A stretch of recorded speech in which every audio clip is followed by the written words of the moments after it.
I'm very interested to hear your answer to the first question, which is, can you pinpoint a moment which is your bravest in life? I think it'll always go back to, I don't really think there was, I think there was strength within what's happened, but bravery, I would definitely take myself back to when I was in a really discomforted situation in life, wouldn't necessarily call it a relationship, but it was a very toxic connection with an individual that went on for many years, and we just brought out the worst in each other, and you know, it was discomforting, and I'd probably say the bravest thing was to just recognising my own self-worth and actually what a wonderful, lovely person I am, and not trying to prove that to people. And the only way for me to do that was to step out of the environment that I was in and take myself off somewhere. And a lot of people said, oh, you're running away from it all, but for me it wasn't. I was removing the unworthy part of who I am. I was removing them and going into an environment of people who didn't know me, who could take me at face value for the work that I was wanting to do on myself. Yeah. So I got on a flight to Canada, as you do. I think I was there between 12 and 18 months, I can't quite remember. So what age was that when you went? 20, let me think, 20, I think I was 24, 20, I met Col, 26, so I was 24, yeah, I was 24, spent about 12, 18 months there, came home, but while I was there, again, it was all of that what got me into like everything holistic, and doing many practices before that as well, but it was definitely that point where I thought, right, I'm going to be open here, I need to heal, I need to know my own worth, I need to know my own self-worth, and I need to be bloody brave, and I need to face some really dark parts of who I am, to be able for me to come out into the light a little bit more, and be the best version of myself. And sometimes you do have to take yourself out of where you are to be able to do that, and away from the people that know you, because they will always pigeonhole you into the person they think they know you as. Yes. So that fresh start gave you the chance to do that. Oh, absolutely. And I think that was probably one of the bravest moments of my life, because it was saying goodbye and letting go of what had been since I was 6 years old to being on my own and not having an absolute clue who I was. Yeah. It's a good way to find yourself though. Blimmin' heck, yeah. Yeah. Amongst the valleys of Canada. Yeah. What made you pick Canada? Well, I was actually going to Australia because I thought, I'd like to go to Australia and see kangaroos and all that jazz. And then last minute, I got my Australian visa, and there was actually, at the time, there was a guy going there that I was like, ooh, I quite like him. So I might just go to Australia, we might bump into each other. And then decided not to do that. And because a family member reached out to me who lived in Canada that I'd not met since I was about 2 or 3, and said, why don't you come and stay with us? And we'll put you up while you travel, and then you're safe. And they didn't know anything about me. They knew about what had gone on in my youth, and they knew about the struggles that I had as a child, but they didn't know anything about me as an adult or anything like that. So I was able to just go and get my cards out and be me and be, you know, all of those quirky things about me. And that's why I went to Canada. Yeah.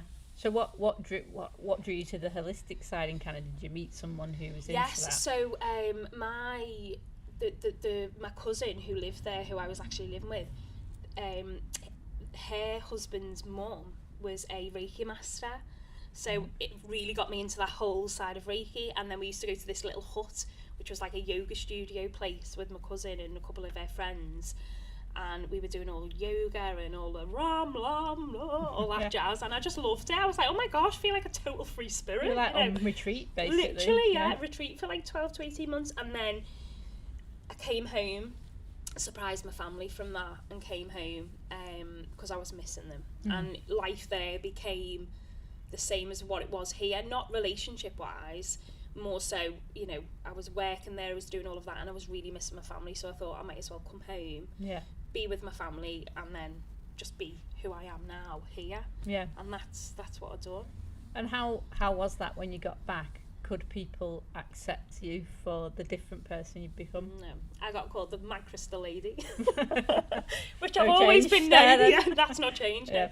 No. You know, I was always leaving crystals around the house, and you know, angelic cards in all my family's house and stuff, and they were like, "Oh, there she goes," you know. But little did they know I was gonna, you know, that was my passion, and I was like that before I even went. But there's always been a soft, cheesy side to me, definitely. But I think before I even went to Canada, there was always that part of me. Yeah, so you felt that you had, I won't say the word gift because that can be a bit loaded, but you felt you had a higher level perhaps of intuition Yeah, definitely. than the Since a ordinary little girl, person. yeah. I've definitely been that way since a little girl, and I think connecting with people, you know, sometimes I could be on in a nightclub, and I remember once actually being in Liverpool in the Cavern Club, absolutely bladdered off Jaeger bombs, like, oh, I was so drunk, and this guy was just, must have thought I was off my rocker, but I just went over to him and I was like, just go home and, you know, go home to your wife and, you know, make your life happier, and the next minute he's crying his eyes out to me. He's like, how do you know all that? Anyway, he went home, and hopefully he's still with her now and whatever. But yeah, it was I think it was definitely a challenge coming back and really being, and not falling back into those patterns. And I moved away, so I moved to Bebington. So that was way away from sort of the area I grew up in, the area I lived in, any people associated with past. I just didn't really want to bump into anybody. Yeah. And yeah, I just wanted to just really strive in the new way of where I was. And Yeah, because it is hard that when people think they know you a certain way, but then you begin to change. Yeah. And then like, well, you've changed. And people drop and off, yeah. People who aren't aligned with who you are, you know, at your core, which is what I went to discover, they no longer serve a purpose in life. And I think that's what a lot of people tend to struggle with, is once you get to that point of growth, you know, people will either rise with you and you'll stay together, or they will drop off and sort of be removed from your life. And you know, that has a whole other process of grief and all kinds of things. So I think there's definitely been challenges, but I'm so glad that I stuck by my truth and that I continue to grow and to learn and to study all of the things that I'm passionate about, so that I could help other people the way it completely transformed me. And that's how the transformational soul coaching came in, is because all of those things that I've learned over the last sort of 14 years now, has 13 years, has come into play now in my existence to be able to support and help other people with it. So you've come back from Canada, you've got your newfound... Can you see how my breathing changes when I talk about that whole part of my life? I'm like... Well, it is, because it is, when you think about I feel things, even like quite tremory. You're back there, aren't you? Because the brain doesn't know the difference between being in the situation and thinking about it again. So, which is why a lot of people, you know, suffer from anxiety, because they're constantly replaying things. In that, So, but you came back, you were this new person. How did you get to actually making it your career and your business to do that? Well, funny. So, I was actually working, obviously, as everyone knows me prior to this, I was an estate agent, working in an estate agency. And I was very good at sales, and I was very good with people, and I was very understanding and empathetic and things like that. And it you know, I listened to what people wanted. And it was in that I loved it.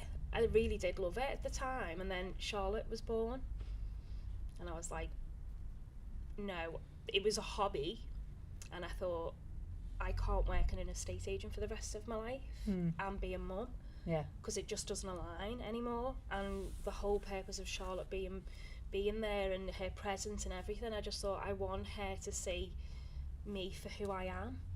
And I felt like that pushy sales, like, you know, wasn't, it is part of who I am because it reflects in my business, but it wasn't me. And I wanted Charlotte to grow up with all of the different practices and things, to see that, you know, obviously there is another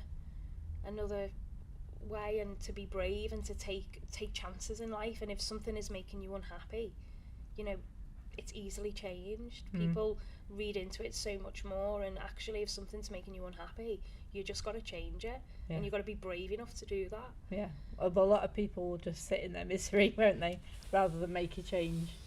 And I just took a leap of faith, and the guy over the road was selling up his shop, and I was just sitting there like, didn't have any experience in running a business at all, and I was just sitting there like, I've been saving, we were going to buy a house, should I use my savings to just invest in that shop? And I went home and said to Colin, I've used the savings and I've took on that shop. And he was like, what? I was like, I've left my job. And he's like, are you serious? I was like, yeah, I'm serious. I'll make it work. And I did, and it was supporting people, and obviously it was my livelihood, but it was supporting people, but also I was going to work every day loving being surrounded by good energy and crystals and all the things that I love. And that's how it started. But I think the shop was part of my own healing journey, as well as others. I think that was never going to be forever. Now looking back, at the time I thought that was it forever, but I think that was a big part of my own healing journey, for sure. Because you were following your purpose and your passion. Absolutely, yeah. So I don't think I need to ask you whether you've got bravery as you've got older, because it sounds to me like you've been brave all your life, really. Do you consider yourself a brave person, or is it just what you do? It's just the way you are? I think now I do. Before this year, I didn't. Yeah. It was just the norm. But I think knowing my own resilience and people saying to me, how? Like, you are incredible. How have you, like, gone through that and done this? And I'm like, that's that in comparison to what I've gone through. Like, that is this is life. That is what's happened in my entire life. This, you know, is that big? Like, it's a blip. It's not, you know, it's not as big as what I felt it was in the moment. And I think that made me realise, actually, oh my goodness, Jane, the shit you've been through, you are an absolute rocket poppet. Is that what you call it? A poppet rocket? A pocket rocket. What did I say? A rocket poppet. We'll call it that. I'm a rocket poppet. Yeah, a rocket poppet. Yeah, because I think when things are raw, they do seem like the biggest thing. But I guess at the time, you probably thought that's the worst thing that could ever have happened to you in that moment. Oh my gosh, yeah. But you faced that and come out the other side of it. So do you feel a little bit invincible now, would you say? I feel empowered, that's for sure. And I think a lot of people, what's going on with my speech? A lot of people reached out to me. Have reached out to me over the last year, and I think that has definitely added to me, my empowerment of actually people can see me for who I am. Yeah. And not what's been portrayed of me. Yeah. And that's really important, isn't it? That the people who know you know you. And I couldn't give two flying shits, to be honest, who thinks what about me. Yeah. The people in my circle, that's all I care about.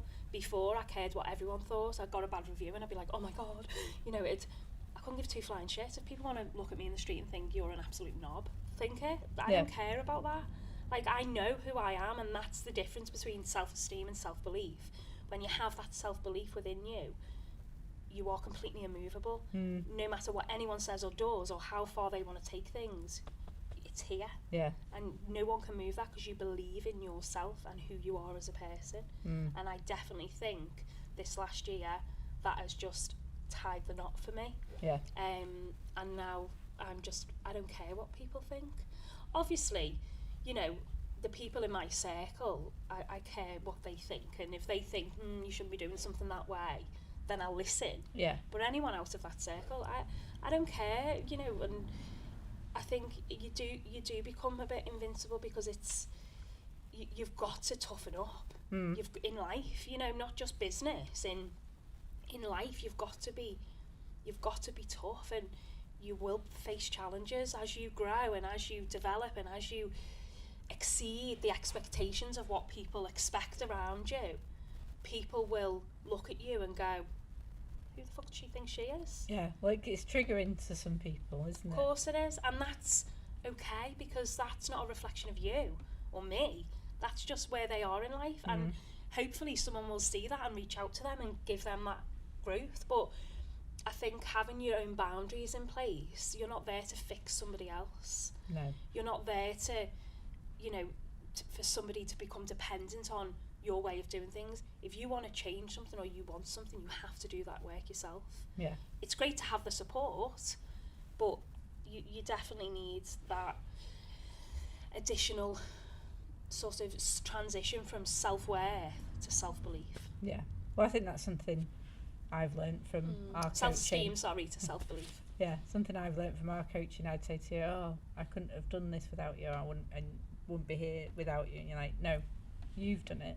I just showed you the tools That's to get there. And held you through the process. And I think there's something so powerful of, you know, being able to hold somebody, whether it be through business, through coaching, through friendship, through family, through children, being held that way in such a nurturing, supportive way, I think can give anyone the strength to do whatever they want to do.